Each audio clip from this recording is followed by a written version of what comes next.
be an alpha channel. So now you'll be able to see if I do it this way. All right. Oh, that's right. I gotta put unmult on the flare. Oh, left disk. Ah, didn't put unmult on that. There we go. And you can see as it fades on, that's everything fading on with the with presumably video in the background. All right. So now we gotta animate the flare. I want to animate it sliding on, so I'm gonna animate the brightness, scale, and location. So we're gonna come off the side like this. We're gonna take the scale way down, and the brightness way down. And once we get to here, brightness is 100, and that's the logo and everything. That's the flare and everything animating on with everything else, settling down. Everything looks good, and then we fly right off. And I want this to pop right about here. So if we increase the brightness, or is that gonna look too hokey? Boom. Yeah, it's gonna look pretty hokey. Oh, we are gonna need a matte object there now I realize it, because we need to get rid of these cubes.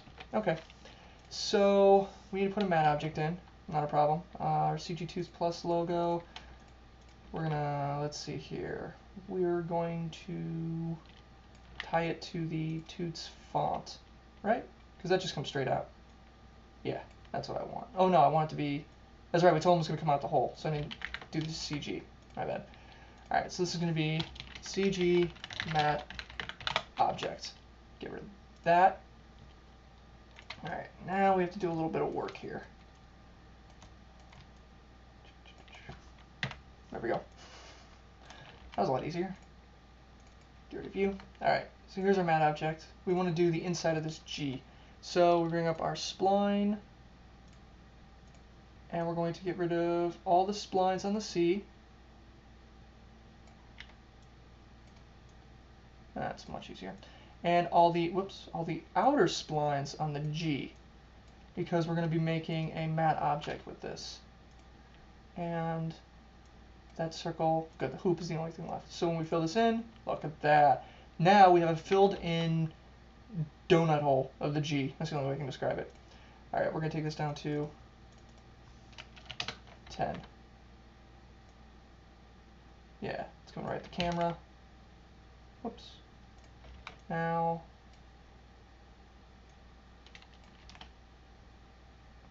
the only issue is we have to make a new material. We're just going to make a regular material. We're going to put the luminance on all the way up to 100, so that way it's stark white. Plus it'll animate a lot faster. Here's our matte object flying towards the camera, and we're going to, let's leave it at 20 so it kind of fills in the camera a bit. Basically with a matte object you need one frame where it's completely white, which is what we have right there. Alright, so here's our matte object. We're going to put a null object down. We're going to call this matte object, because I am ever so clever. Alright, same deal. C4D tag on that. Positing show camera, don't show camera, don't show camera. Looks pretty good. Alright, hang on just 1 second again. Sorry about that. Whew. Alright. 3D, we got our background animation, our animated results, and we're going to call this matte object. CG Toots Plus matte object. Save alphas. Well, we're saving compositing project files, but we don't need to do that because we already have the one. Then we hit render. Here's our little dot sailing, because we don't have it animating with the null object, but that's fine. And here it comes towards the camera. Whee! There it goes. Alright, good. And look, it even fills in the white, so I don't have to deal with that now. Sweet. All the way up to 151. And let's zoom over. Import it. 3D, matte object. CG's matte object. Okay, cool. Alright, I'm actually going to make a folder called 3D. We don't need these guys anymore. And let's delete. We're going to copy all of our stuff into 3D. Tuck it out. Alright, here's our matte object. We tuck this underneath the logo. Alright, now this guy, once he's on, we can get rid of him. Our matte object is right here. Oh, my bad. We're going to need this on top of the logo.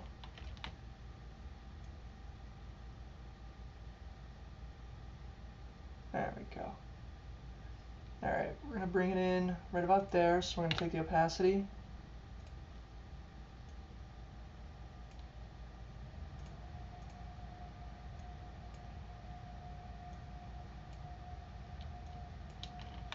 And we're going to do the same thing with this. Silhouette alpha.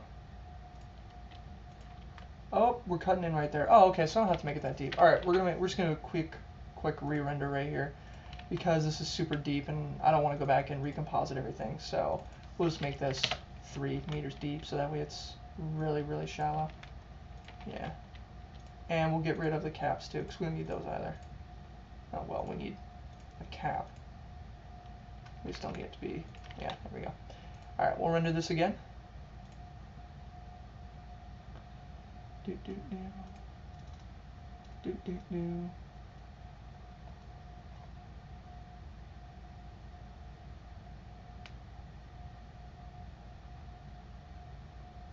we go. And 151. Excellent. Reload. Ah, much better. And as you can see, there's our matte object, but it disappears. So now what we have to do is we have to bring another, we're going to call this animate out matte. Get rid of that. Take our black fade. We don't need these keyframes anymore. Alright, so our black fade's done. Alright, animate out matte. This is a silhouette alpha. Now, we have this fading in and everything here, so we don't have to worry about animating this on. So basically what we did is we have our matte object, which is telling After Effects, make this object this comp's alpha channel, which is what we did. Next up, you can see that unfortunately it ends, well, because the white object fills the frame and then, you know, it goes past the camera. So now it's not showing up anymore. So now what we need is we need another object or another layer underneath it, which is this, which takes over right afterwards. Now we don't have to worry about, well, weird flickering or the video cutting in and out. So now we just have to take the flare down with the video. So now we're going to take the flare, take it down to 0, all the way down. Hopefully we don't get the nipple effect again.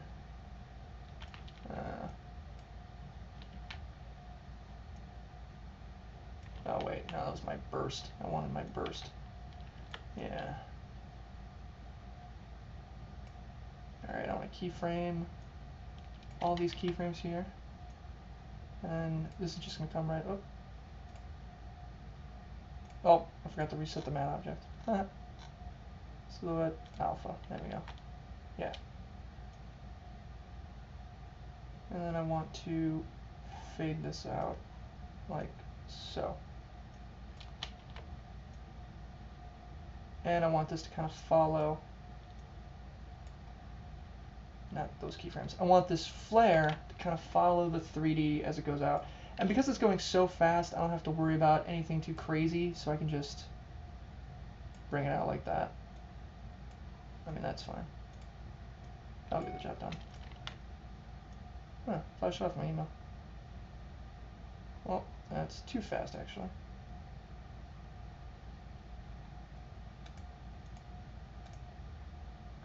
What if we ease it in, see how that looks? Oh, that's right, I forgot. This is a 3D layer that's moving too. Alright, so we'll just match it. Just each frame, it's only 4 frames. And then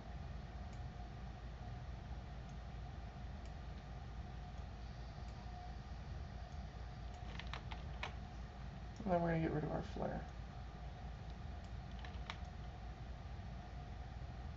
Boom. Alright, now we have to take out our disc up top here. Alright, we're going to fade this out.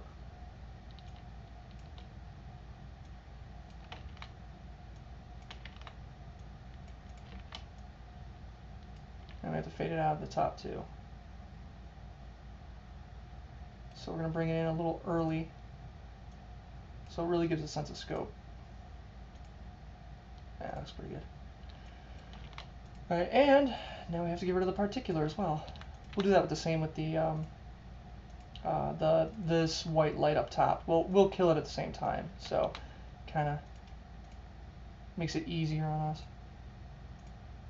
Alright, now we have our animation. Let's preview it, make sure we don't have anything crazy going on. Clear alpha, very nice, that's what we want to see. Clear, clear, good, good, good. We have alpha channel on both sides. Animated on, logo comes on, flare goes across, things are spinning, things are happening, particulars swimming around. Sorry about that, apparently Screenium does not warn you when it's about to cut you off at the 20-minute mark. Fantastic. Anyway, so here's our preview animation. Swim, swim, swim, and off it goes. Perfect. That looks pretty good.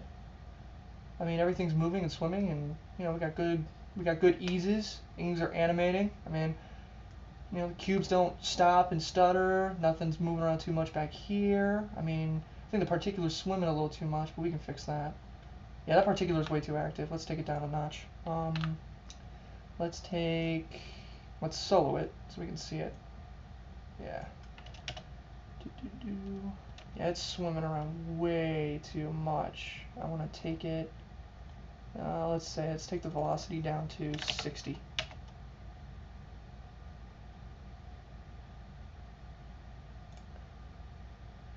Stick it down to 20. Still a little too much. Let's hit the physics. Nah, let's do the physics alone. Let's take the randomness and everything down a little bit. That's a little bit better. Yeah, that's pretty good. Not a fan of these few particles flying up front. They're way too big. I don't want to get rid of the other ones in the background. So let's rotate this a little bit. There, that looks pretty good. So how's that look now? Oh, that looks much better. We don't have a bunch of big things flying around. Particles are blinking in and out, which is what I want. Let's see if I can ease that a little bit here. Opacity over life. Yeah, let's hit the preset. That looks pretty good. And we got another fading in and out as opposed to blinking. Perfect. Alright, now let's see how that looks with everything.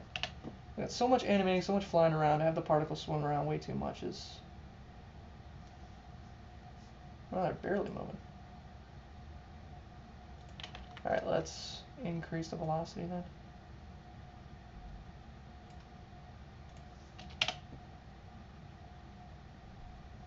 Nah, too much. Let's take it down to 60.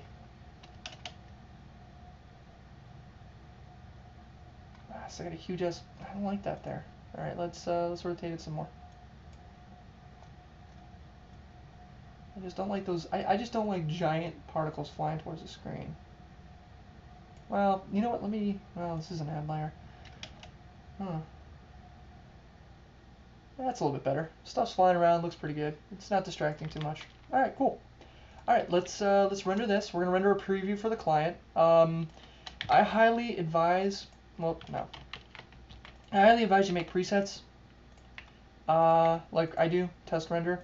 My test renders are, I do half size resolution, although in this case I don't have to because it's 864 by 46. But when I'm doing HD, I do half size. I always use the comps frame rate because I work for US clients and overseas clients, and they do PAL, and PAL HD is 25 frames per second, while American HD is 29 point, well, they have different frame rates depending on PAL versus NTSC, so yeah. So I always use the comps frame rate instead of a specific frame rate. Test render, just keep it very simple, just animation quality high, because what I do is, well, I'll show you that workflow next. Alright, CG2's plus logo animation, there we go, save, hit render, there it goes chugging away, hit caps lock, so that way you don't have to see the frame, and that way the render happens a little bit faster. Alright, let me bring up Finder. Ugh. You can see all my trial and error movies here. for the intro that is in this. There we go. Alright, CG2's plus animation. That's pretty good.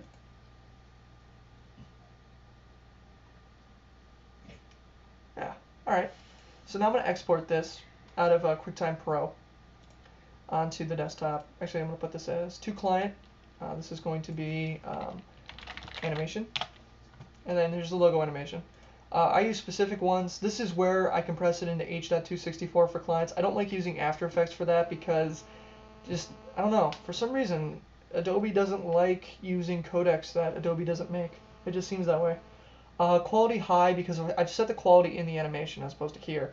Yeah, frame reordering, sure. Multipass, yeah. Dimensions, the current dimensions. Other than that, I don't need to touch anything. Hit save. It sets the export. And then we're going to compare file size here. So I'm going to have to... I usually show these on a website, so I don't have to email them, so they just have to be streamed. Alright, there we go. 716 kilobytes versus 38.4. And the quality, it's still kind of there. I mean, it's not spectacular. You can see some banding in the colors here. Hang on, let me bring it back here. I mean, you can see some banding right here, but they're not going to get that in the final render, because the final render isn't going to have any of that. It's going to look nice and smooth, like right here. So, yeah, so there you go. This is part 2. Part 3 will be coming next. We're going to get some more notes on the animation from the client, and then we're going to ship our final render. So, yeah, look forward to that one.